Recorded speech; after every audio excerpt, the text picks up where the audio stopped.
तीन तरीके से विवेक आता है। रत्नाकर डाकू, कोई आदमी जीवन में टकरा गया, पैदा हो गया। और एक गिरने से आता है। तुमने ज्ञान समझा होगा ये किताब उताब वाला, ये सब तो बेकार का ज्ञान है। तो जब भी भ्रम पैदा हो जाए कि कोई मेरा दोस्त है, कोई मेरा रिश्तेदार है, पड़ोसी है, तो उसको जाके देखा ना, यहां कोई किसी का कुछ नहीं है। और जितनी बड़ी चीज उतना एकांत मांगती है तुम्हारा। प्रथम जब तक तुम्हारा सिलेक्शन ना हो जाए किसी से बात मत करना। यह मैं तुम्हें पर्सनल सलाह दे रहा हूं, नहीं तो बर्बाद हो जाओगे। हाँ, बताता हूं कैसे आता है। एक तो आशीर्वाद से आता है, तेंदुलकर जैसे लोगों के पास, अंबेडकर जैसे लोगों के पास। सुन लो पहले, उसमें किसी को बताने की जरूरत नहीं पड़ती, खुद से आता है स्वतः। एक गुरु मिलने से आता, अंगुलीमाल। रत्नाकर डाकू, कोई आदमी जीवन में टकरा गया, पैदा हो गया। और एक गिरने से आता है। तीन तरीके से विवेक आता है। कोई जरूरी थोड़ी है, कोई जरूरी थोड़ी है। रत्नाकर डाकू कौन सा पढ़ने गया? रत्नाकर डाकू देखने से। नारद मुनि ने कहा रत्नाकर से, उसकी ऊर्जा बाहर भाग रही थी। हमारी चेतना निरंतर बाहर भागती है, क्योंकि चेतना एक घोड़े पर सवार है, उस घोड़े का नाम है मन। तो चूंकि मन बाहर भागता है तो चेतना भी बाहर भागती है। तो रत्नाकर से नारद ने कहा कि किसके लिए लूट रहे हो? कहा परिवार के लिए। कहा अच्छा, तो जाओ पूछ के आओ कि कोई हिस्सेदारी होगा तुम्हारे इस कुकर्म में।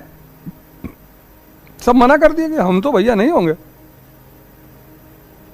तो वो जो उसकी चेतना बाहर भाग रही थी वो अंदर रिटर्न हो गई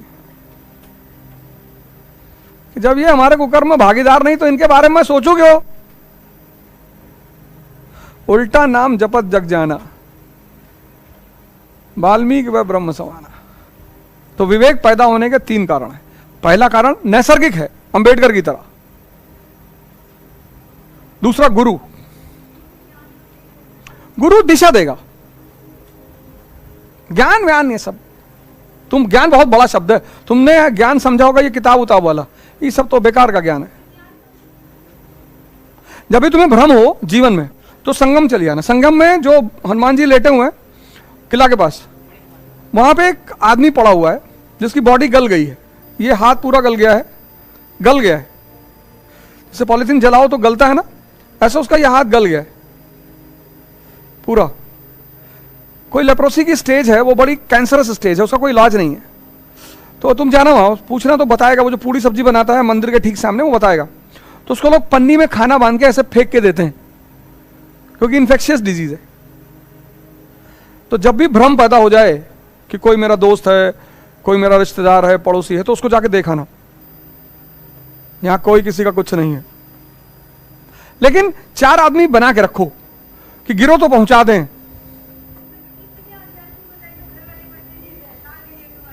देखो, इतना सोचोगे तो तुम तैयारी ही छोड़ दो, ये तुम्हारे लिए फिर नहीं है। घर वाले क्या सोचेंगे, पड़ोसी क्या सोचेंगे, हम तो कभी नहीं सोचते कौन क्या सोचेगा। इतना थोड़ी सोचना है। तुम सोचो 10 लाख लोगों में तुम्हारा नाम आईएएस में आएगा, 1000 लोगों में, तो कुछ तो अलग क्राइटेरिया होनी चाहिए ना। है? सब तो बहुत कुछ सोचेंगे और सबको सुनो तो हमें देखो कोई नहीं सोचता। टी शर्ट पहन लिए, लोअर पहन लिए, क्लास में आ गए। बहुत टीचर में टाई वाई लगा कर ही जाते हैं क्लास में। कहते हैं ऐसे कैसे क्लास में चले जाओगे यार, टी शर्ट पहन के, लोअर पहन के जा रहे हो? हाँ, तो नंगे थोड़े जा रहे हैं। प्यूमा की टी शर्ट है, तो अब तुम्हारे हिसाब से तो मैं क्लास में आ ही नहीं सकता था। मुझे इसकी परवाह नहीं होती कौन क्या सोच रहा है। जो लोग खाली बैठे हैं कुछ ना कुछ तो सोच ही रहे हैं। इसीलिए जो तैयारी करते हैं आईएएस की, वो बहुत बहुत ही अजीब लोग होते हैं। बहुत, मतलब थोड़ा मोड़ा बहुत नहीं, बहुत बहुत अजीब इंसान होते हैं। अच्छा व्यवहार करते हैं, बात भी अच्छा चीज करते हैं, पर उनको बड़ी चीजें स्पष्ट होती हैं जीवन में। कोई डाउट, कोई डिलेमा वलेमा नहीं होता। बड़ी चीज है ना।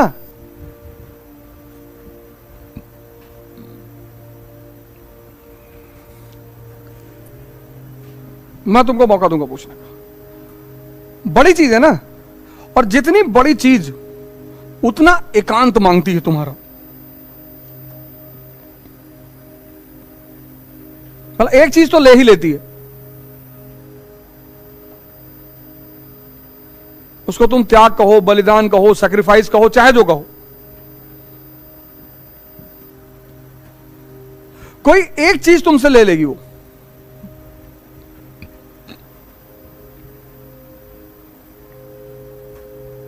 वो सुनिश्चित है। तो देने का सिद्धांत ये है कि एक मैं तुमसे ले लूंगी, एक कोई दे दो, ये ले जाओ। किसी के साथ ऐसा जीवन में नहीं हुआ कि किसी का कुछ ले बिना लिए किसी को कुछ दिया हो।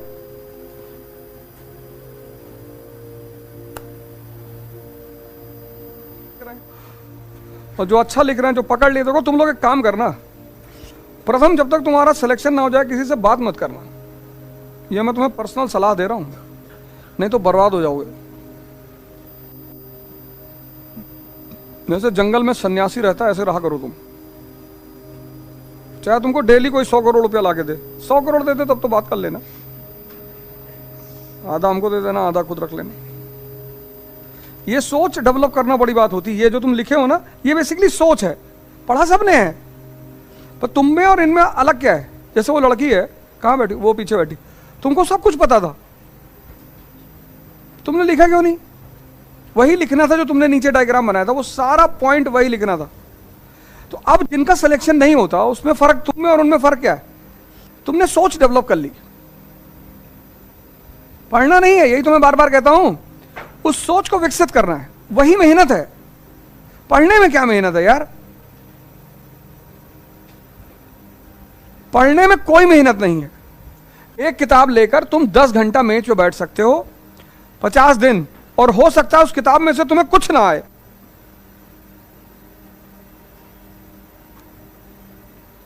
एक किताब तुम 10 घंटा डेली लेकर बैठो 50 दिन, और हो सकता है उस किताब में से तुम्हें कुछ ना आए। क्यों?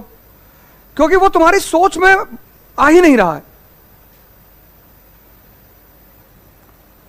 बड़े बड़े विद्वानों से मैंने पूछा, उल्टा नाम जपत जग जाना, वाल्मीकि भय ब्रह्म समाना, इसका मतलब बताओ। कोई बताया ही नहीं। क्या वो मरा मरा कह रहा था? अबे मरा मरा कहेगा तो राम राम कहने में क्या दिक्कत है? जो आदमी मरा मरा कह सकता है उसको राम राम कहने में क्या? ये कोई बात है? हमारे जितने धार्मिक ग्रंथ हैं ये रहस्यवादी हैं, रहस्य छिपा हुआ है इनमें।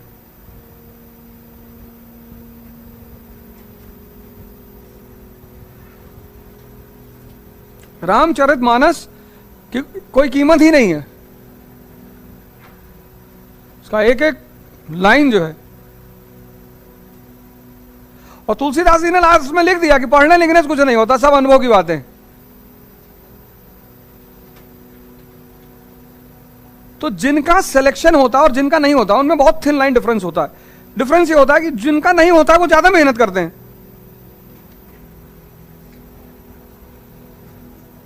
अब देखो तुम्हारा इतना मैटर तुम लिखे, पर कुछ है ही नहीं उसमें।